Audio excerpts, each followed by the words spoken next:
Olá, eu sou a professora Nicole e hoje eu vou dar a aula sobre gametogênese feminina.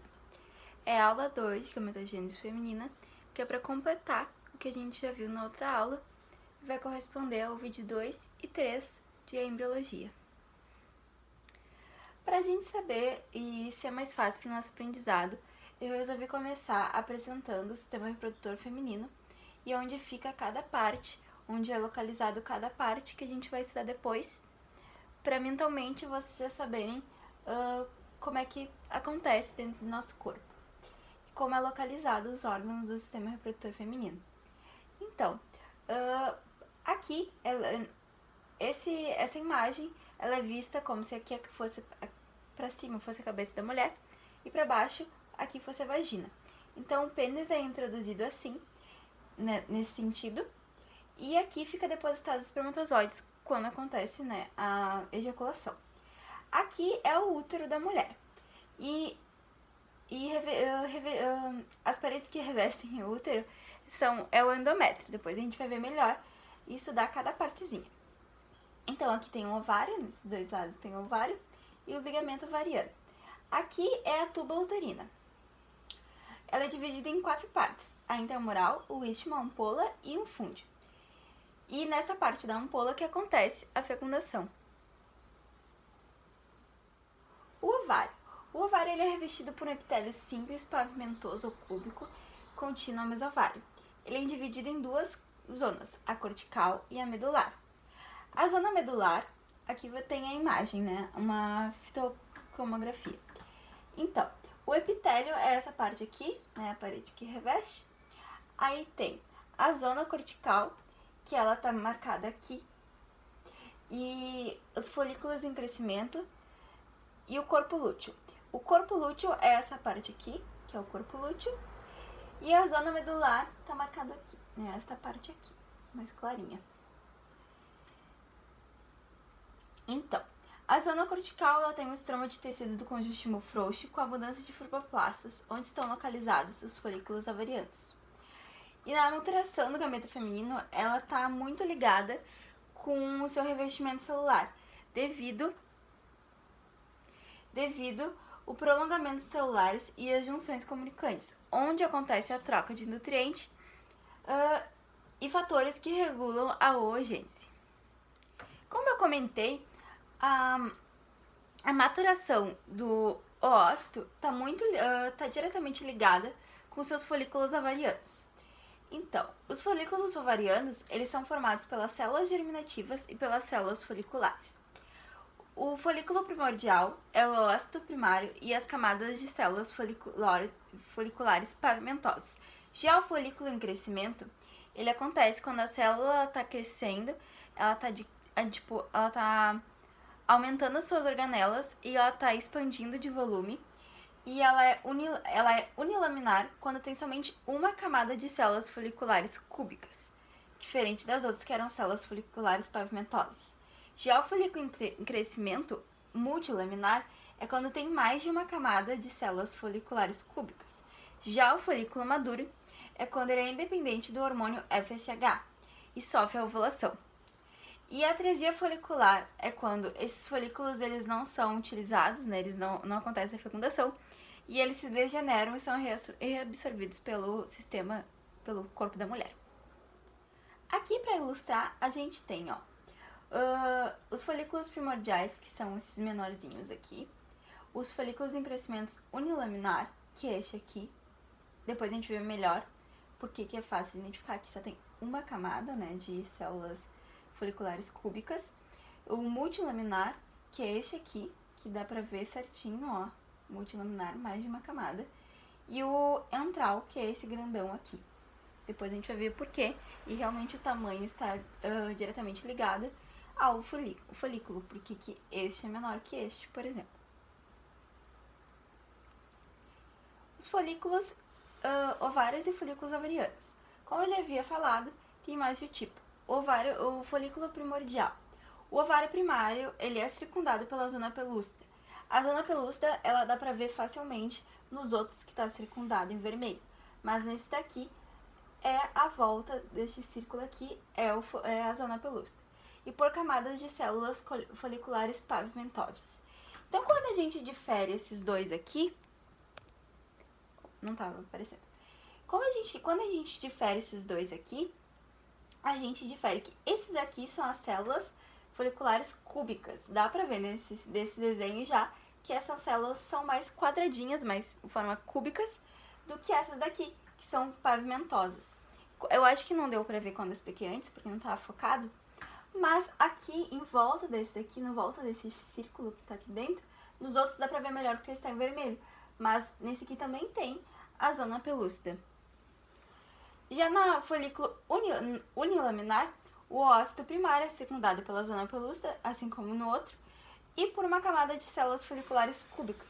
Somente uma camada, aqui as camadas de células foliculares cúbicas, e aqui a zona pelúcida.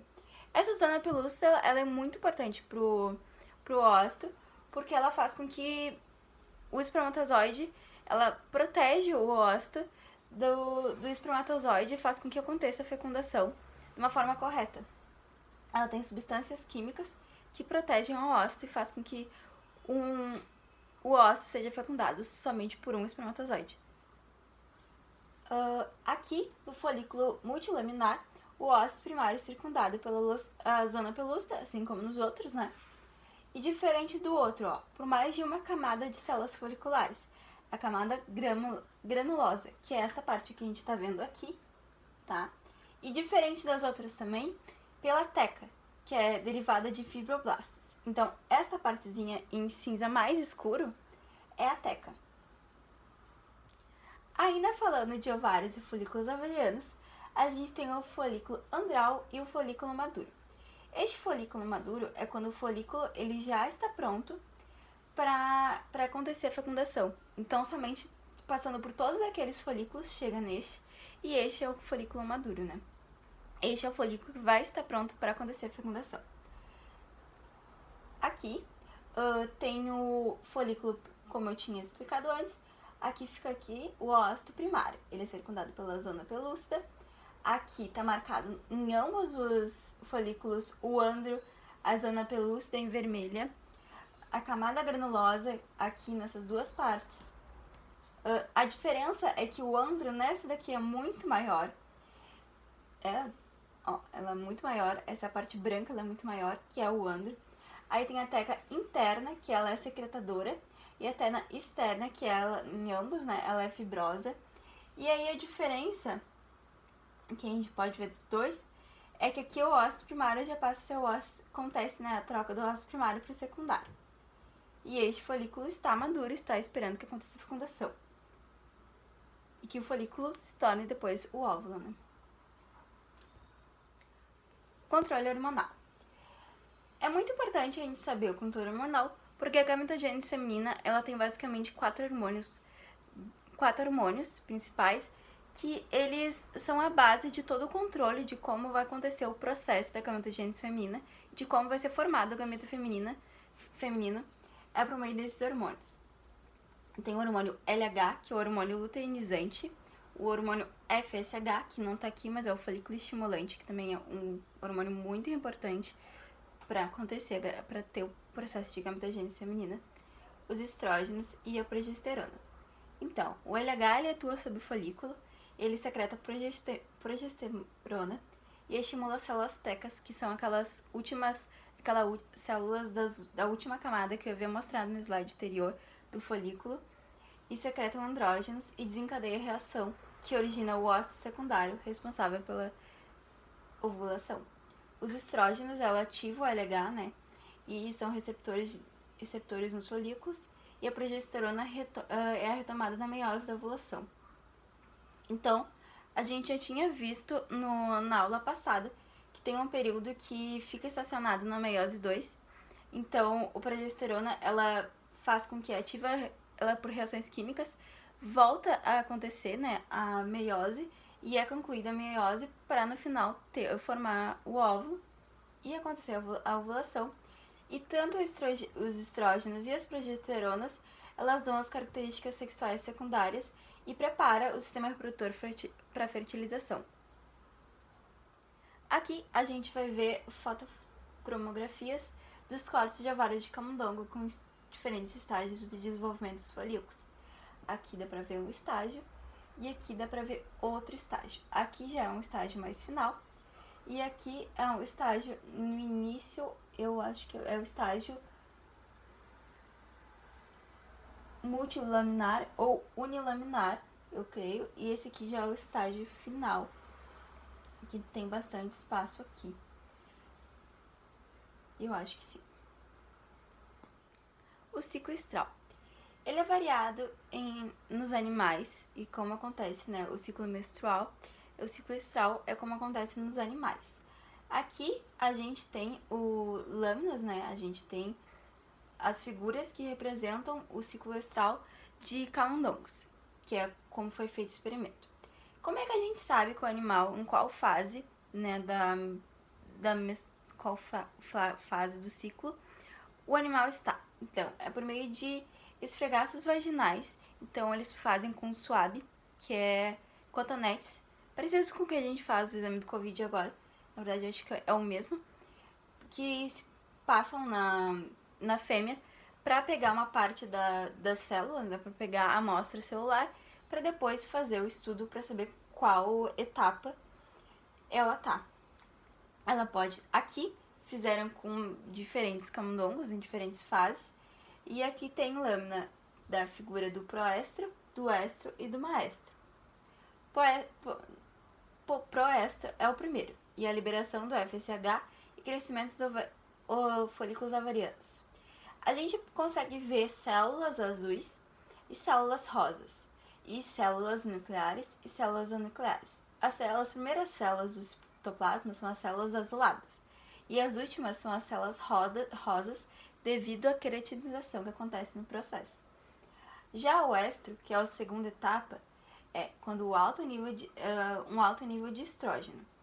Quando acontece o alto nível de estrógeno e a preparação do coito e encontra-se somente as células anucleadas.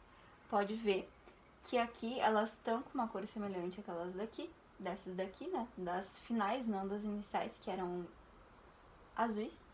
E elas estão todas anucleadas para acontecer a ovulação.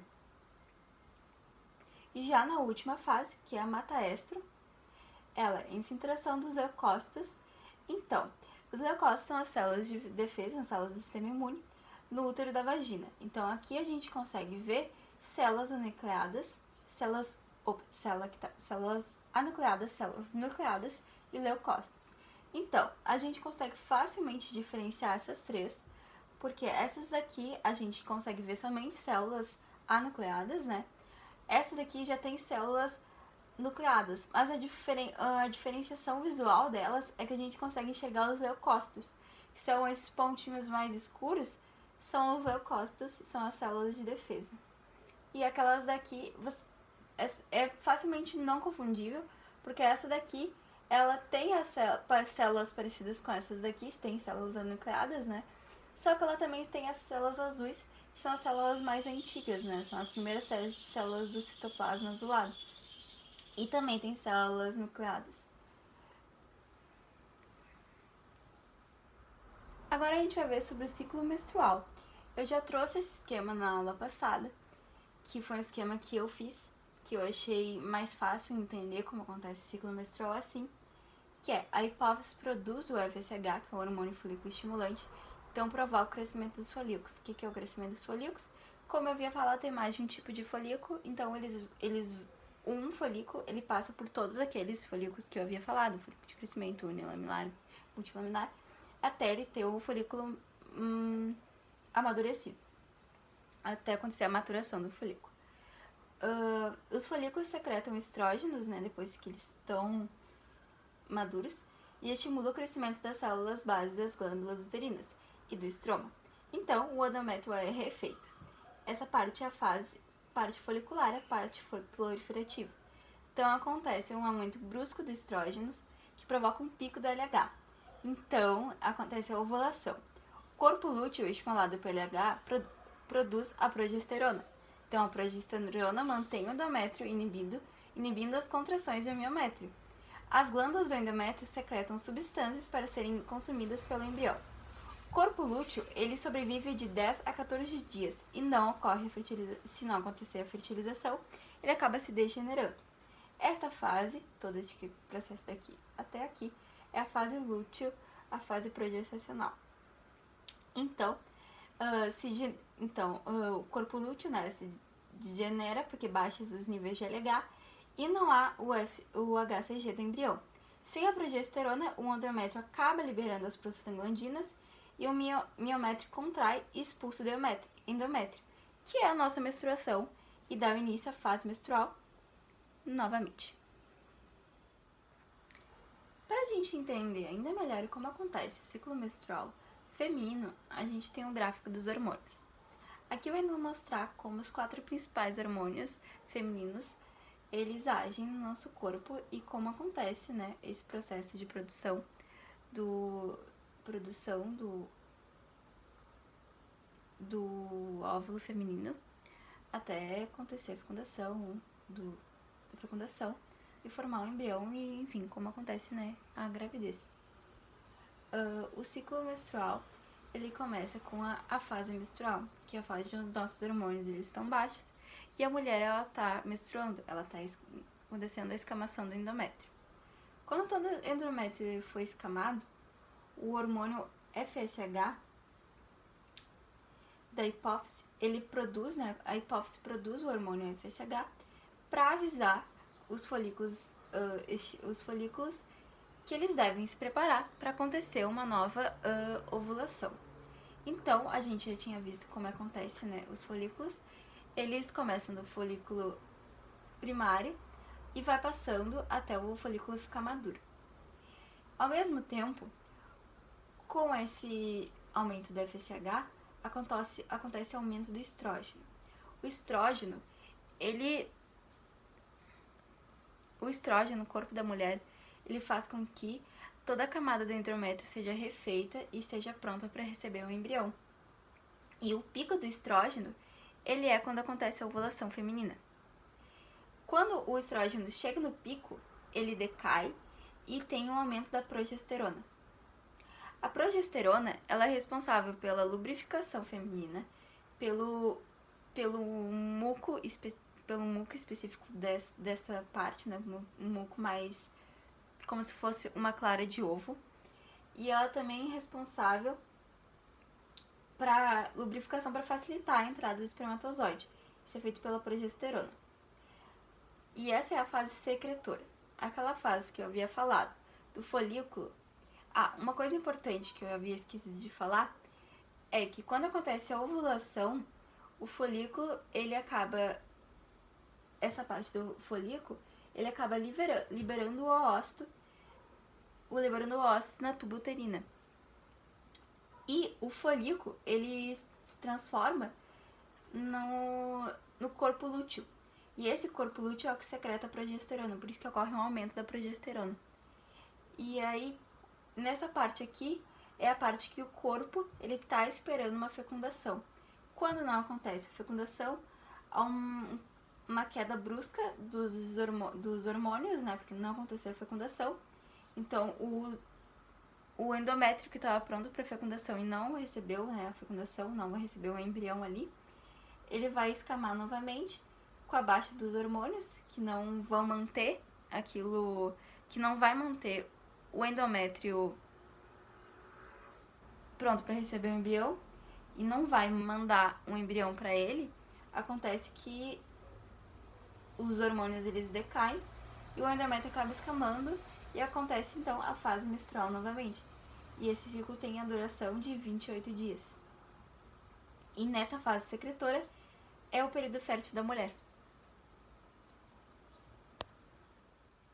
O útero. O útero ele é dividido em 3 partes: o endométrio, o miométrio e o perimétrio. O perimétrio é essa parte mais externa.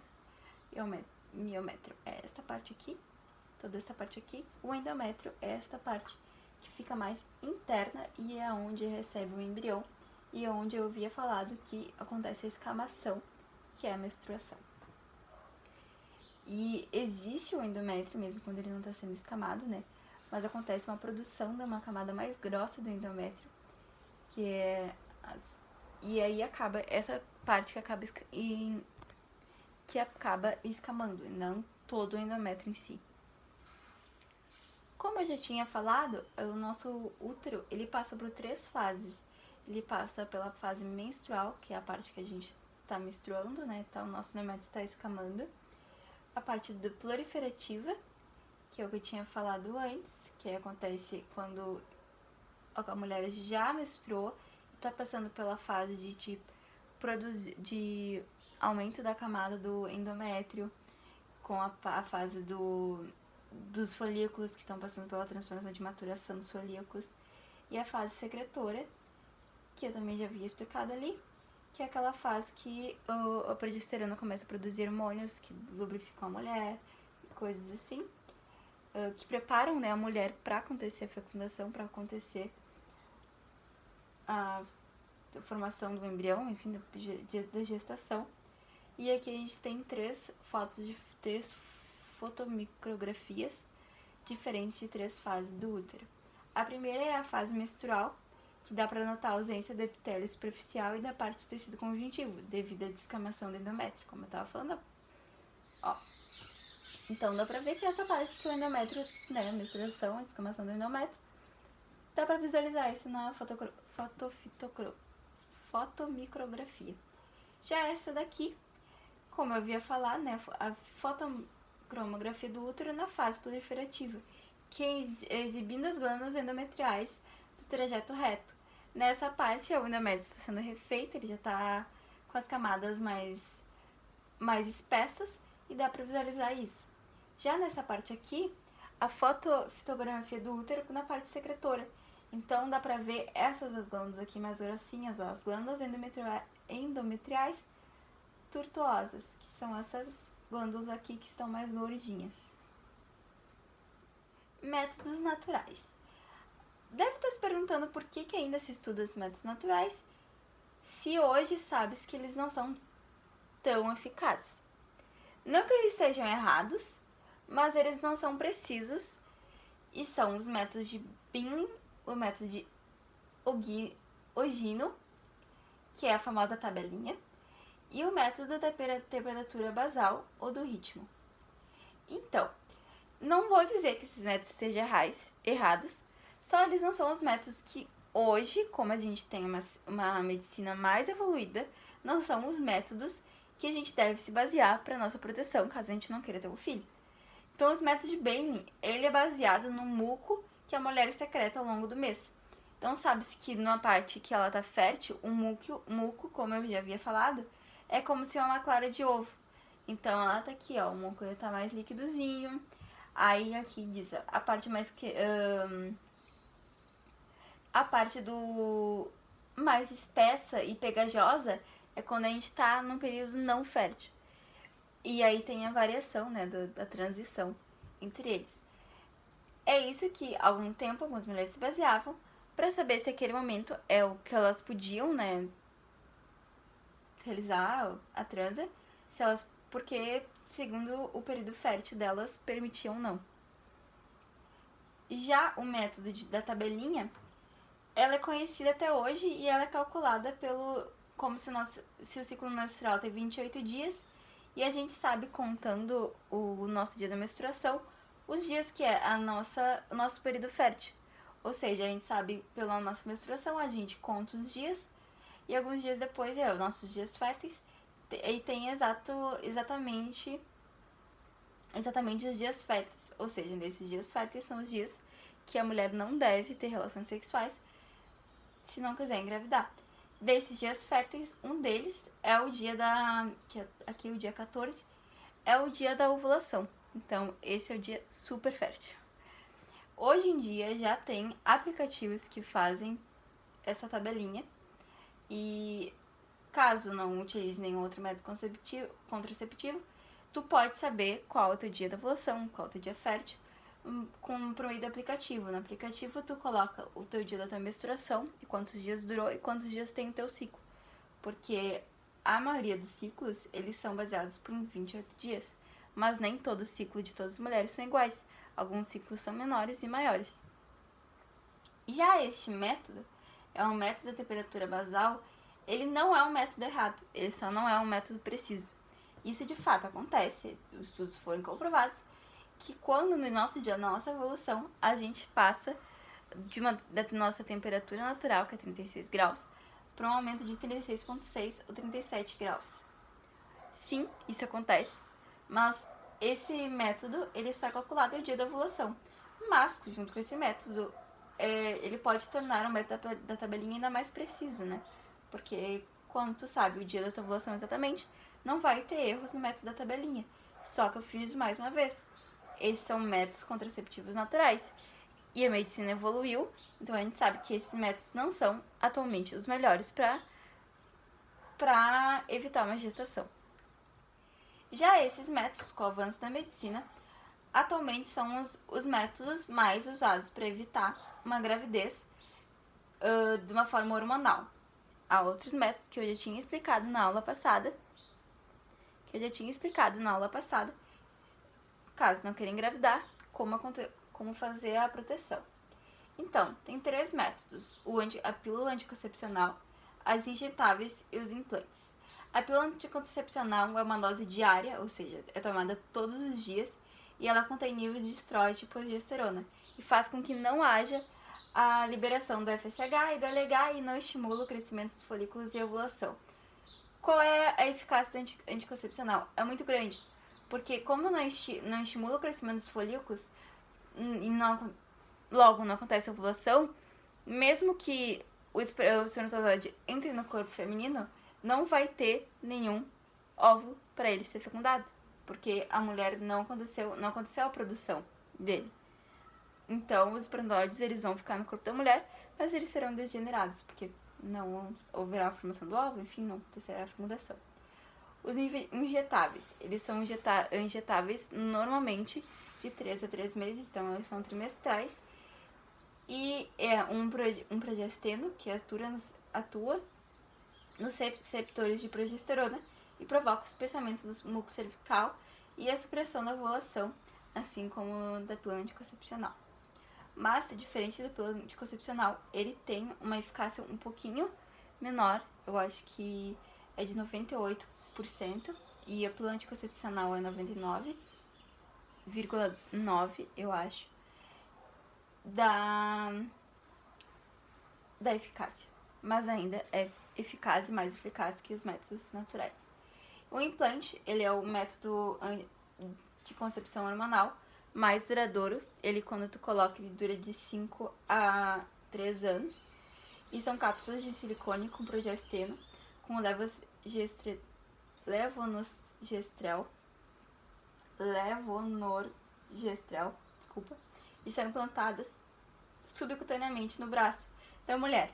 Ali mostra a imagem e ele é injetado, né? Ele é implantado. Isso não pode ser feito em casa, no braço da mulher. Há também o espessamento do muco e a supressão da ovulação.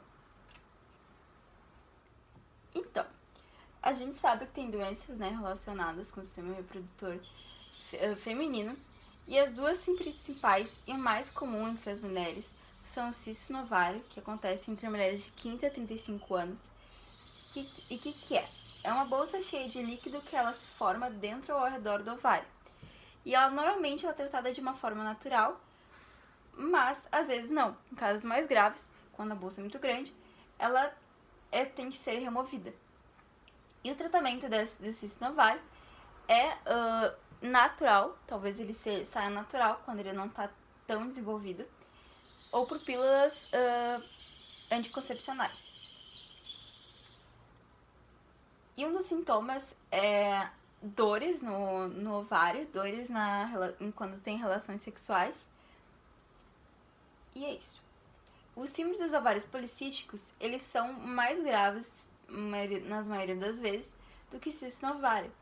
A diferença entre eles é que também eles têm, também são cistos no ovários, só que normalmente são mais de um cisto no ovário e é um distúrbio hormonal, ou seja, os ovários policísticos têm a ver com o distúrbio hormonal, mais do que o cisto no ovário, que normalmente é só algum erro que faz com que tenha, né, bolsas ao redor do ovário.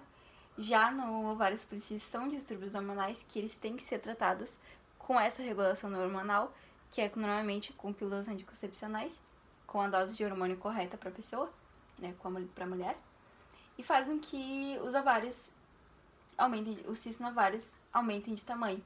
Ou seja, eles passam de ser uma coisa benigna que normalmente é o cisto no ovário, para talvez maligna porque tem um aumento de tamanho. Então, se não for tratado, ele pode realmente ser mais comumente aumentado de tamanho e precisar de cirurgia. A síndrome do ovário policísticos, eles têm sintomas tem mais sintomas como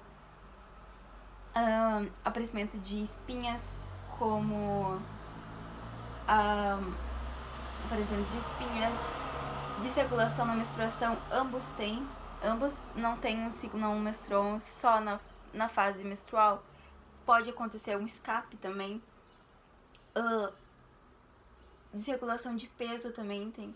Ou às vezes em ovários policísticos tu pode não menstruar por causa de distúrbios hormonais ou menstruar muito. Então tem vários sintomas, caso tenha algum sintoma.